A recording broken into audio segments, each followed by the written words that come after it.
Wuthering Heights, Emily Bronte, Chapter 2. I'm going to take off my glasses, I'm nearsighted. Yesterday afternoon set in misty and cold. I'd half a mind to spend it by my study fire, instead of wading through heath and mud to Wuthering Heights. Oh yeah, and I have a beer in like a big stein. So it's like, really like, it's a nice mood. Could set a candle. Maybe I would light a candle. I could light a candle in the back there. You could see it. Actually, you know what? I'll do that. You know what I've got in there?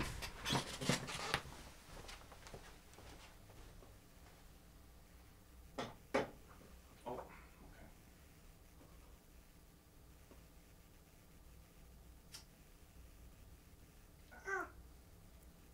I didn't burn myself. That was just a delighted scream.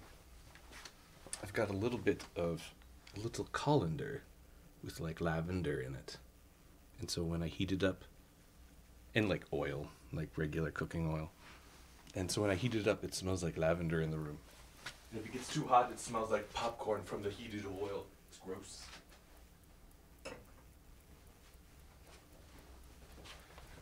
I haven't figured out a perfect oil for it yet, because I'm just a goob. But I think butter is the one to do, because then it smells like baked goods instead of popcorn. It's gross. Anyway, it'll be nice for like at first. A nice little candle in the back. Oh yeah, and the beer.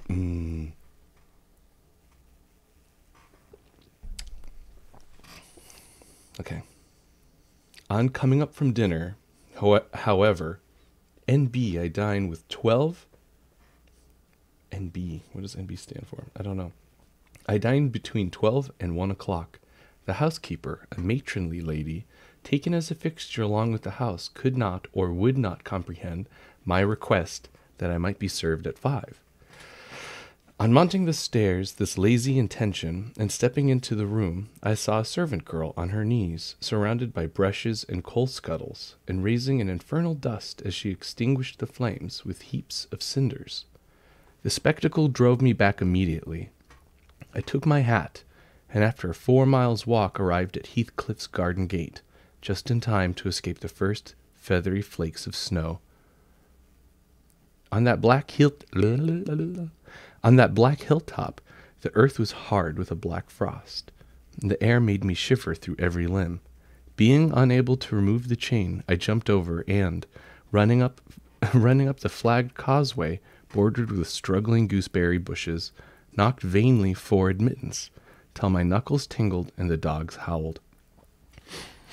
There are so many commas. Wretched inmates, I ejaculated mentally.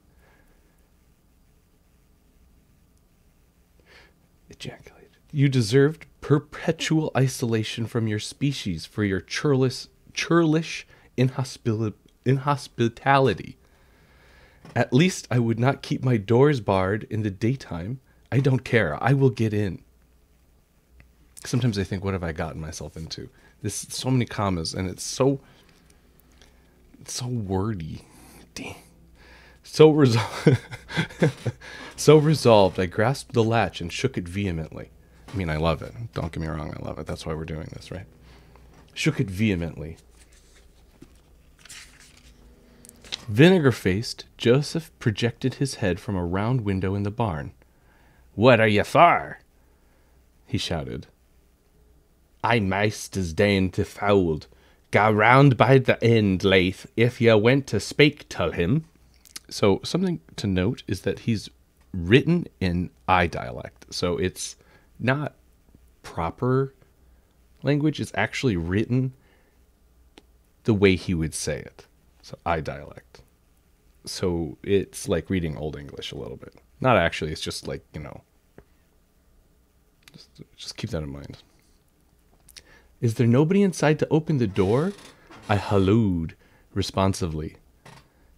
"There's no but to missus, and she'll not appoint, and you make your flaysome dins till nicht." There's no one but the missus, and she'll not open it if you make your dreadful noises until night. Why, can you not tell her who I am, eh, Joseph? Nor'n to me. I had ne'er had wit, muttered the head, vanishing. The snow began to drive thickly. There are footnotes with it down below. I guess I should read that one too. Not me. I'll have no hand in it. I'll be responsible.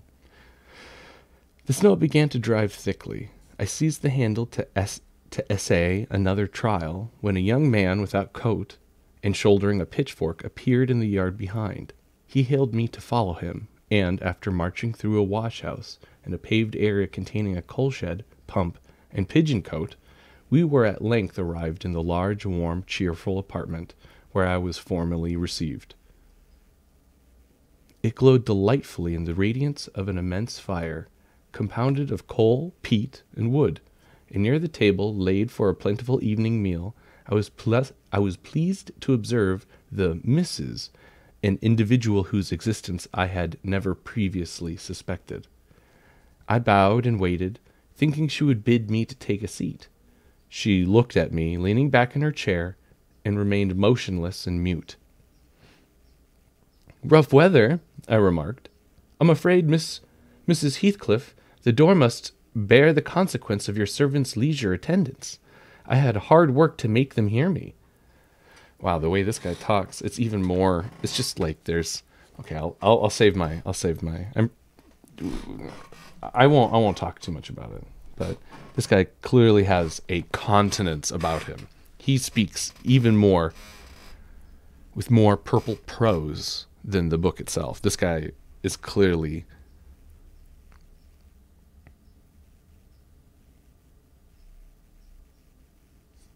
a feat.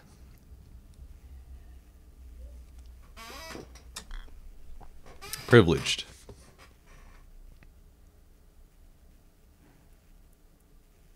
She never opened her mouth. I stared. She stared also. At any rate, she kept her eyes on me in a cool, regardless manner, exceedingly embarrassing and disagreeable. "Sit down," said the young man gruffly. "He'll be in soon." I obeyed, and hemmed and called the villain Juno, who deigned at this second interview to move to the extreme tip of her tail in token of owning my acquaintance. I guess it's the dog. "A beautiful animal," I commenced again. "Do you intend on parting with the little ones, madam?" "They are not mine," said the amiable hostess, more repellingly than Heathcliff himself could have replied.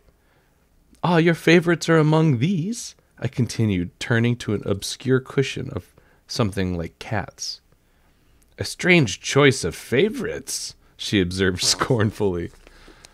Unluckily, it was a heap of dead rabbits. I hemmed once more and drew closer to the hearth, repeating my comment on the wildness of the evening. "You should not have come out," she said, rising and reaching from the chimney-piece 2 of the painted canisters. Her position before was sheltered from the light. Now, I had a distinct view of her whole figure and countenance. Oh, I just said that word. She was slender and apparently... it was me talking about... Never mind. Okay.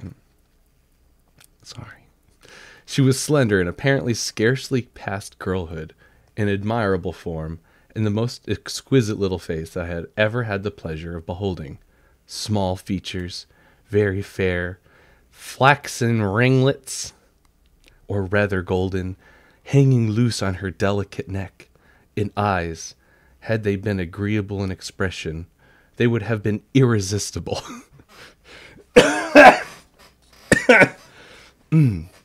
This guy really is something.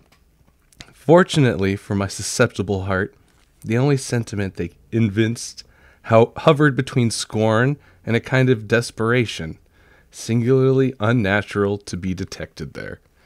She doesn't like you, bro. The canisters were almost out of her reach. I made a motion to aid her. She turned upon me as a miser might turn if anyone attempted to assist him in counting his gold. "I don't want your help," she snapped. "I can get them for myself." "I beg your pardon?" I hastened to reply. "Were you asked to tea?" she demanded, tying an apron over her neat black frock and standing with a spoonful of the tea leaf poised over the pot. "I shall be glad to have a cup," I answered. "Were you asked?" she repeated.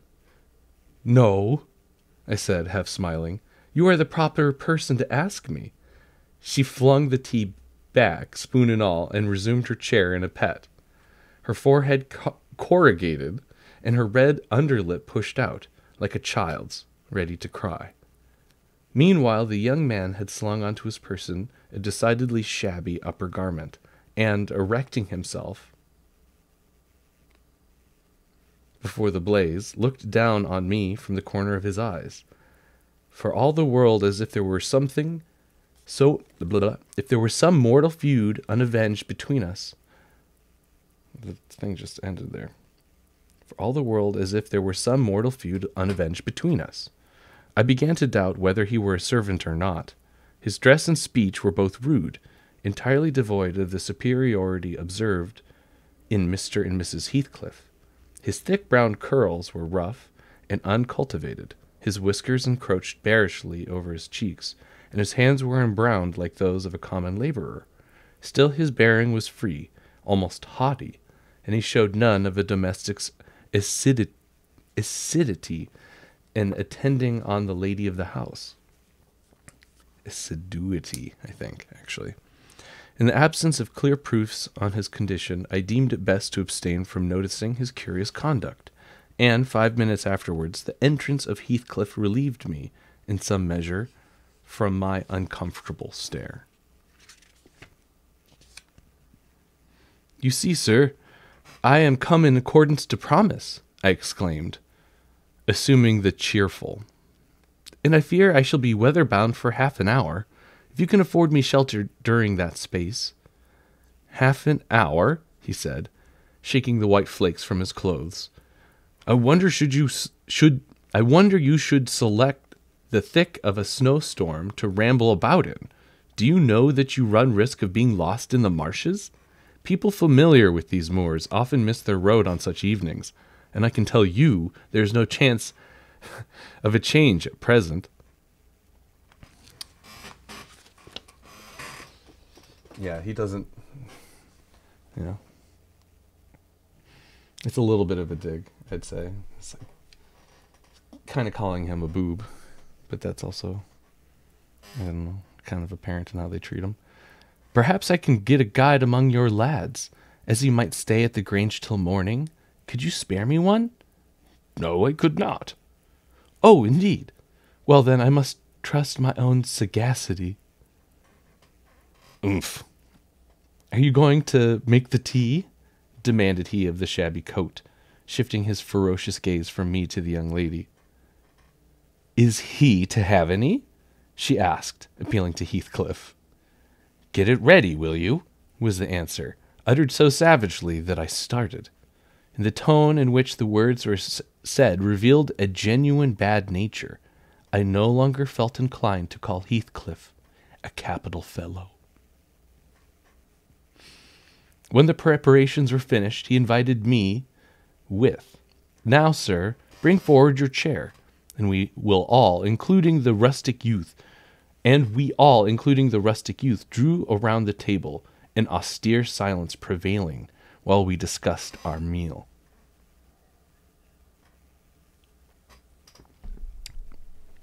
I thought I had caused the cloud. It was my duty to make an effort to dispel it. They could not every day sit so grim and taciturn, and it was impossible, however ill-tempered they might be, that the universal scowl they wore was their everyday countenance. There's that word again. "It is strange," I began, in the interval of swallowing up one cup of tea and receiving another. "It is strange how custom can mold our tastes and ideas. Many could not imagine the existence of happiness in a life of such complete exile from the world as you spend, Mr. Heathcliff. Yet I'll venture to say that surrounded by your family, and with your amiable lady as your presiding genius over your home and heart—" "My amiable lady," he interrupted, with an almost diabolical sneer on his face. "Where is she, my amiable lady?" He's mocking her. Mrs. Heathcliff, your wife, I mean?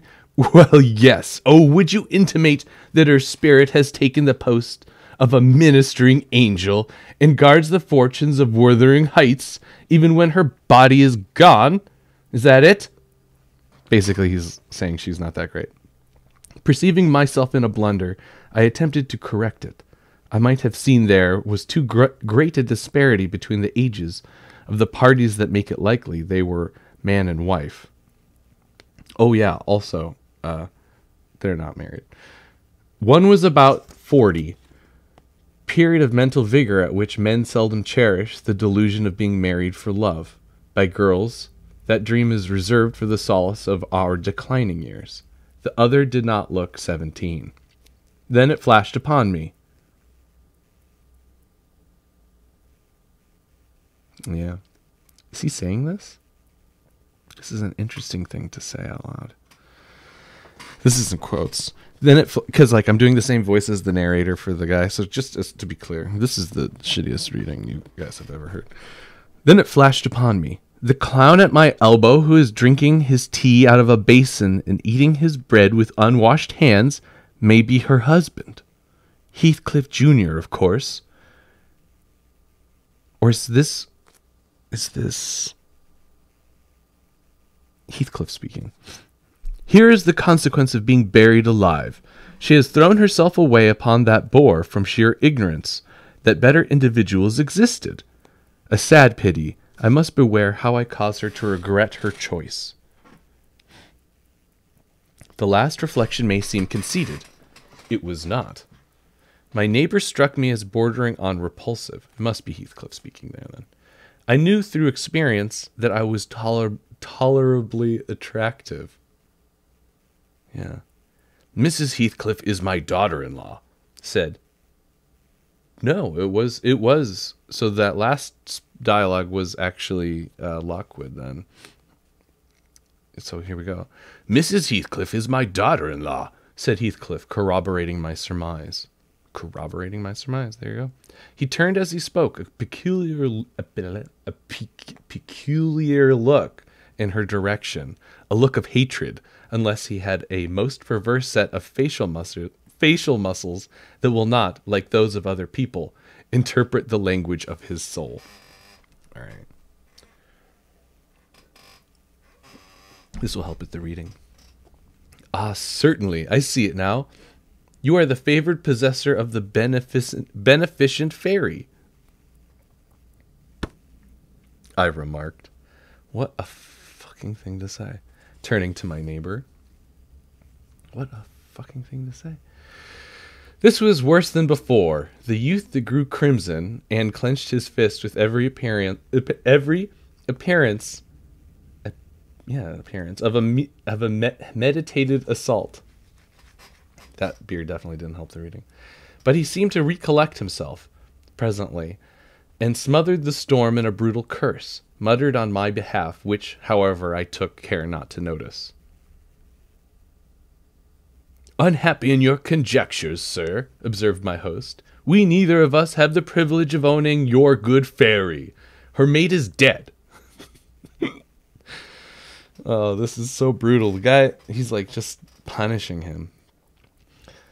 I said she was my daughter-in-law, therefore she must have married my son. And this young man is not my son, assuredly. Heathcliff smiled again, as if it were rather too bold a jest to attribute to the paternity that bear to him.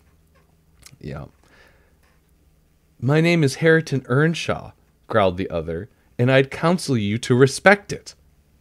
So there's Hareton Earnshaw. I've shown no disrespect, was my reply, laughing internally at the dignity with which he announced himself. He fixed his eye on me longer than I cared to return the stare, for fear I might be tempted to either box his ears or render my hilarity audible. I began to feel unmistakably out of place in that pleasant family circle. The dismal spiritual atmosphere overcame and more than neutralized the glowing physical comforts round me, and I resolved to be cautious how I ventured under those rafters a third time. He's finally getting it. The business of eating being concluded, and no one uttering a word of sociable conversation, I approached a window to examine the weather. A sorrowful sight I saw. Dark night coming down prematurely, and sky and hills mingled in one bitter whirl of wind and suffocating snow. I don't think it's possible for me to get home now, without a guide, I could not help exclaiming. The roads will be buried already, and if they were bare, I could scarcely distinguish a foot in advance. Harriton, drive those dozen sheep into the barn porch. They'll be covered if left in the fold all night, and put a blanket before them, said Heathcliff. How must I do? I continued with rising irritation. How must I do? I continued with rising irritation. There was no reply to my question, and looking round, I saw only Joseph bringing a pail of porridge for the dogs, and Mrs. Heathcliff leaning over the fire, diverting herself with burning a bundle of matches which had fallen from the chimney piece as she restored the tea canister to its place. Damn.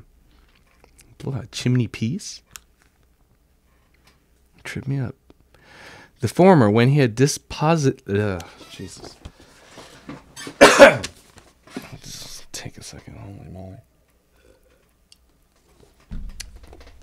Beer is helping. The former, when he had deposited his burden, took a critical survey of the room, and in cracked tones grated out, "Oh shit, it's Joseph again." I have to read it. "I wonder how ya can fashion to stand there idleness now you's talking. You'll never mend your ill ways, but go right to the devil, like your mother afore you." Okay, that makes sense a little bit. "I wonder how you can bring yourself to stand there in idleness and worse, when all of them have gone out. But you're a nothing, and there's no use talking. You'll never mend your bad ways, but go right to the devil like your mother before you." Yeah, okay, I basically got that. You got that too, right? No? Okay.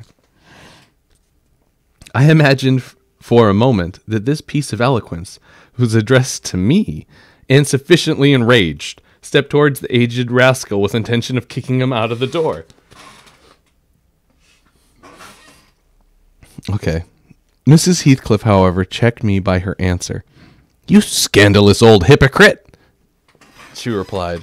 "Are you not afraid of being carried away bodily whenever you mention the devil's name? I warn you to refrain from provoking me, or I'll ask your abduction as a special favor. Stop, look here, Joseph," she continued, taking a long dark book from a shelf. "I'll show you how far I've progressed in the black art. I shall soon be competent to make a clear house of it. The red cow didn't die by chance, and your rheumatism can hardly be reckoned among provincial visitations. Providential visitations. "Oh, wicked, wicked," gasped the elder. "May the Lord deliver us from evil." Man, she got him. She got him good. "No, reprobate, you are a castaway. Be off, or I'll hurt you seriously. I'll have you molded in a wax and clay, and the first who passes the limits I'll fix I'll not say, he shall be done, but you'll see. Go, I'm looking at you." The little witch put a mock malignity into her beautiful eyes. Malignity? How do you say malignity or malignity? Because it's malign, but But Joseph, trembling with sincere horror, hurried out praying and ejaculating, "Wicked," as he went. There's a fly. It's warm enough here that there's a fly coming from my beer. It's like a little fruit fly. My apologies.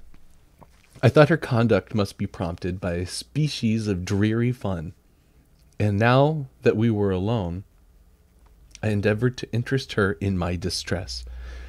"Mrs. Heathcliff," I said earnestly, "you must excuse me for troubling you, I presume, because with that face, I'm sure you could not help being good-hearted. do point out some landmarks by which I may know my way home. I have no more idea how to get there than you would how to get to London.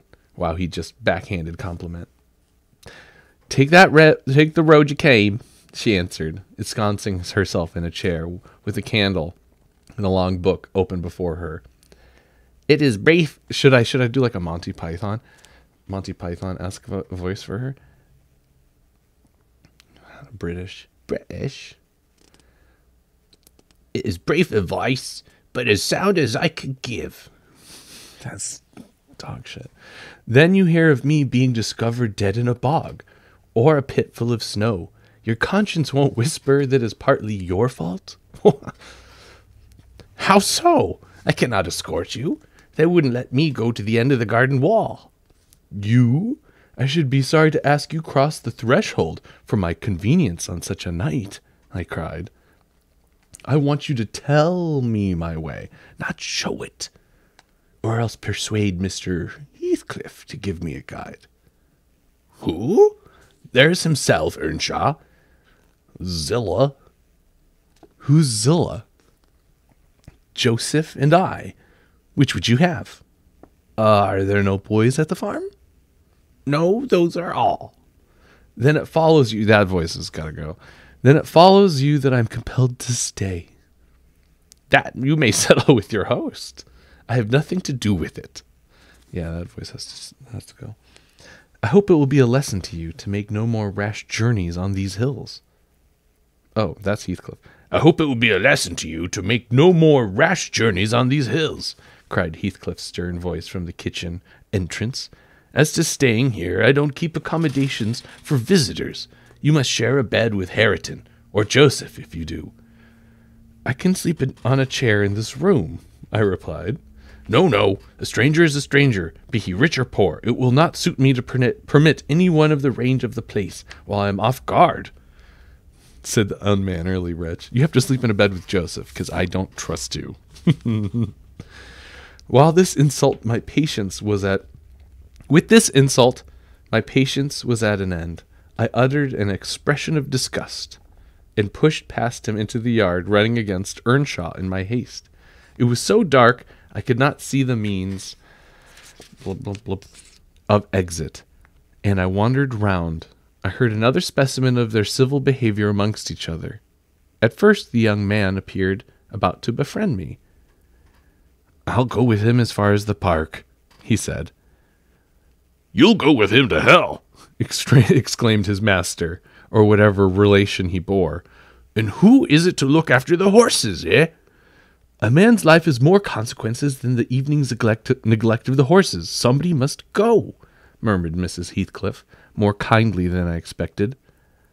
Not at your command, reported Hareton. If you set store on him, you better be quiet. Then I hope his ghost will haunt you. I hope Mr. Heathcliff will never this is old lady now, never get another tenant till the Grange is in a ruin, she answered sharply. Hearken, shoes cursing on him, muttered Joseph, towards whom I had been staring. He sat within earshot, milking the cows by aid of a lantern, which I seized unceremoniously, and, calling out that I would send it back on the morrow, rushed to the nearest postern. Maester, he's stealing the lantern, shouted the ancient, pursuing my retreat. The ancient just refers to him as the ancient. Hey, Nasher, hey, dog, hey, wolf, holler at him. Thera. No, there's no translation. On opening, I think they're just saying hold him. On opening the little door, two hairy monsters flew at my throat, bearing down on me and extinguishing the light, while a mingled guffaw from Heathcliff and Hareton put the copestone on my range in humiliation. Copestone? Unfamiliar. Fortunately, the beasts, seemed more bent on stretching their paws and yawning and flourishing their tails than devouring me alive, but they would suffer no resurrection. I was forced to lie till their malignant masters pleased to deliver me. Then, hatless and trembling with wrath, I ordered the miscreants to let me out, on their peril to keep me 1 minute longer, with several incoherent threats of retaliation that, in their indefinite depth of virulency, smacked of King Lear. The vehemence of my agitation brought a copious bleeding at the nose, and still Heathcliff laughed, and still I scolded. I don't know what would have concluded the scene had there not been one person at hand, rather than more rational than myself, and more benevolent than my entertainer. This was Zillah, the stout housewife, who at length issued forth to inquire into the nature of the uproar. She thought that some of them had been laying violent hands on me, and not daring to attack her master, she turned vocal artillery against the younger scoundrel. Okay, now here's the old lady voice. Well, Mr. Earnshaw. Oh, that's not an old lady voice. Oh, okay, let's just... Well, Mr. Earnshaw, she cried. It's laying it on heavy. I wonder what you'll have again next. Are we going to murder folk on our very doorstones? I see this house will never do for me. Look at the poor lad. He's fairly choking. Whisht, you mustn't go on. So come on in, and I'll cure that. There, hold you still. It's terrible. With these words, she suddenly splashed a pint of icy water down my neck and pulled me into the kitchen. Mr. Heathcliff followed, his accidental merriment expiring quickly in his habitual moroseness. I was sick exceedingly, and dizzy and faint, and thus compelled performance to accept lodgings under his roof. Oh yeah, this is a ghost story. Forgot that stuff happens. Spoilers. No, it's not. It's not spoilers, don't worry. He told Zillah to give me a glass of brandy and then passed on to the inner room, while she condoled with me on my sorry predicament, and having obeyed his orders, whereby I was somewhat received, ushered me to bed. There's so many commas. That was just quite the fluid reading. Everyone loved it. Aha, Reader's Theatre. Wuthering Heights. The next time, Chapter 3.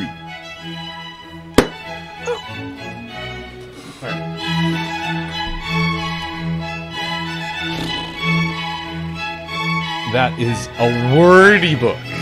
Very good read. I'm enjoying it. I'm having fun. I don't know if you guys are having fun. Holy moly. I kind of expect it's going to sound like trash. But maybe it's funny.